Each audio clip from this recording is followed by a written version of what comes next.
Okay. Nice.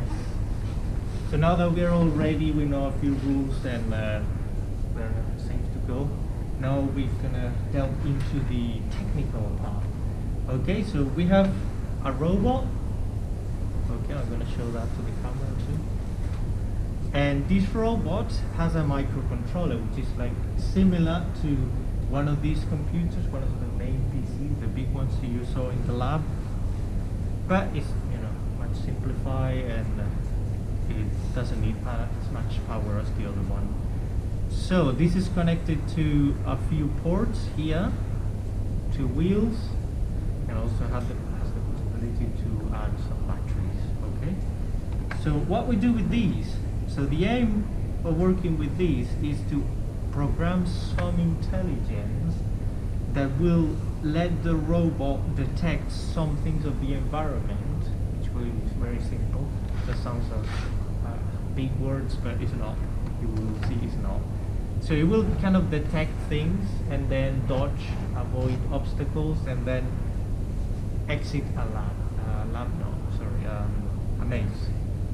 Okay, so there will be some little walls, something, and then the robot will explore a little bit and then get out. So that will be the code that you're expected to complete. Okay, and how we do that?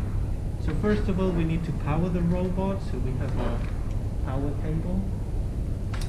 So you connect that to the plugs in the lab, and then next to the red button, you'll see that. Yeah, okay. So you'll see a light when it's powered, and now to program, we need to see that computer. We need to be able to modify the code. So we will connect the screen with an HDMI cable, and the port is a little bit hidden here, and then the keyboard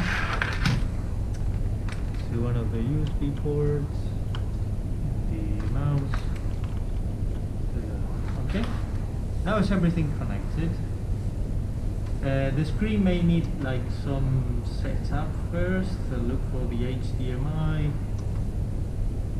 here, and if it doesn't connect at first, you remove the power, put the power back in, and that should restart the computer. You see, and now you're able to see a Raspberry Pi is how the microcontroller is called.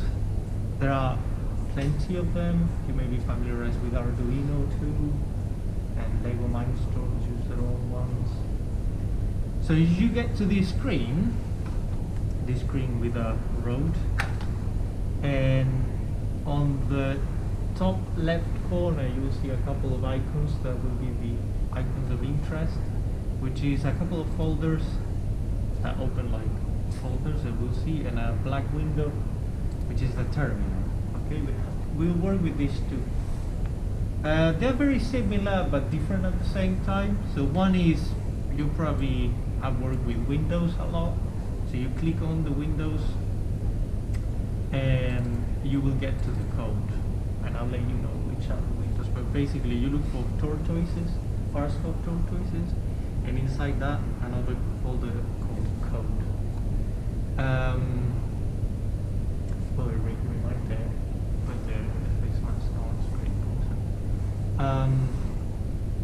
So we'll work with code to start called grade.py.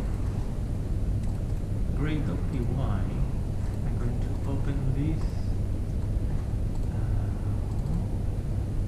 and we'll see what is inside. Okay. Second. Okay. So I hope this is big enough. Otherwise, I can restart a little bit more. You can see.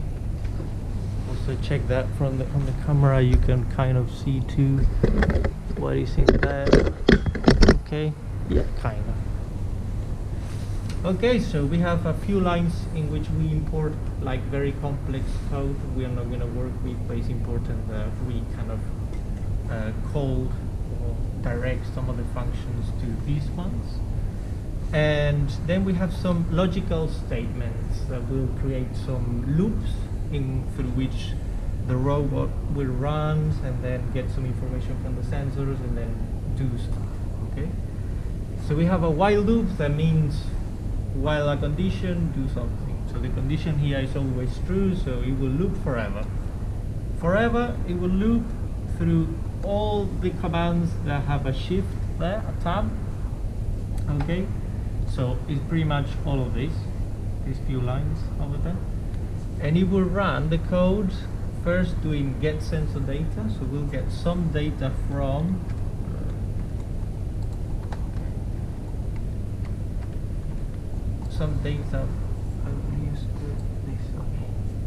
from a touch sensor, and it will store that to a variable, and then we'll use a couple of logical statements called if statements, which means if the variable that came from the sensor is true, which it means pressed, but there will be some reference sheets that you could check during the lab with what all these functions mean and what you could do with them. Okay, but basically it will do, if it's pressed, you print on the screen that the switch is on, then you set the LED to these values, and then on that reference sheet you will see what they mean. But I can tell you now that in this comment says position and value is 0, 1, on and off. Position is positioning here, so where you will need to connect the LED to give these instructions to it. And then move forwards, you get what that number will be the number of steps of the motor, like fractions of rotations. And if it's pressed, else is like any other, but there are no more than 1 and 0, so pressed or not pressed. So else is, if it's not pressed, I print to the screen the switch is off and set the LED value to 0 here. Okay, so how we actually run these and see these in action? So we'll go to the other important window, which is the black terminal, and I'll also zoom in here so you can see. Okay, and I hope that this also can be seen from there. So we have to remember a few commands, but I have those at the lab. You can take a photo because it's quite difficult to remember everything. I promise you that after these you will just go straight into the code and it'll be quite easy. So once you have your code, you're happy with these, some changes you make, you save the code. There is an icon here that says save. You come here and do a similar thing. We'll be looking for this code, but instead of clicking on folders, you will be telling commands to navigate through the folders, get to the code and run the code. First command is cd, which means go to that folder, and then we write the name of the folder, which is Farscope Tool Choices, and then the following one, which is code. Press enter, and this will turn blue, which means you're in that folder. And now we tell Python, which is the language, the programming language that we're learning, to run gray.py. Okay? The thing is, the robot by default doesn't have any sensors. So if I run this code, okay, I press enter, it says tortoise is alive. Press pause resume button to set me going. I press the red button, that's the pause resume button. Okay, it's printing switch is off. So that's at least doing something, it's doing the else, so not pressed. But actually I cannot even press it because there is no sensor, so it's not doing anything. Then we will come to one of the bags that will have plenty of these. You will look for touch sensor and an LED, which are the ones to start with, and you will check here where to connect them. So on this function, if you don't remember later, you'll have this reference sheet you can consult all the time. So sensor touch position on the PCB. PCB is the acronym for printed circuit board. So you look for one, and then you'll see some names here touch sensors here and number 1, so I gently connect this. You may need a little bit of force, but you know what's the difference between braking and trying, right? And then the LED will be on LEDs. I see LEDs here. Look for number 1 and put it in number 1. There are some wooden pieces you can attach the sensors to, and then you could put this on the little holes that are prepared for that purpose. And there are some screws for the sensors too that you can kind of attach. So now it's equipped with sensors. So without modifying the code, because it's just put the sensors on the place, we go back to here. We press Ctrl C to stop because it needs to restart. And all these will also be on a whiteboard as a reference, so you can take a picture, don't worry about that. And then we run the code again. It says torch is alive, press post resume, and now switch is off again. But if I press here, it moves, and you will see on the screen a little on. It says on, and goes back to off because I'm not pressing any. I press, you see the wheels moving a little bit, and if I press here, it moves some distance. Also the LED, if I press, it turns on, which is pretty much what we were reading here. If I modify numbers, it'll probably move a farther distance, or if I change from being on or off, on here and off there, when I press, it turns off, and when I'm not pressing, turns on. Yeah, good, good. I see you're understanding.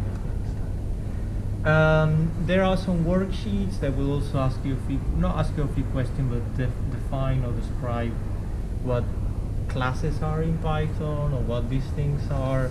But yeah, bear in mind that these things that we import here, sensor type, direction, actuator type, are let's call them like recipes. So something is cooked for us, okay, the ingredients are here, so we need to kind of call that for the reference. So when we call a touch sensor, we don't write just touch, we use one of these as sensor type, width type, touch. We will see that to turn to the left or to the right, if we say turn right or turn left, it will be, I don't know what's that. Then we use direction dot, and then the direction that will ask the reference sheet. And yeah, and that's everything for now. So when you work on the maze, you will add the batteries here. So when the batteries are on, then you're safe to remove this power. Then remove all the wires as long as the code is running on the background. So you see it running on there. Oh, it's not running. So then, oh yeah, now it's running. Okay, now that it's running, if I put the batteries, remove all the wires, I have a wireless robot to work on the maze or anywhere I want. Okay, so that's all for now. Off you go, and now we'll go back to the lab and start playing.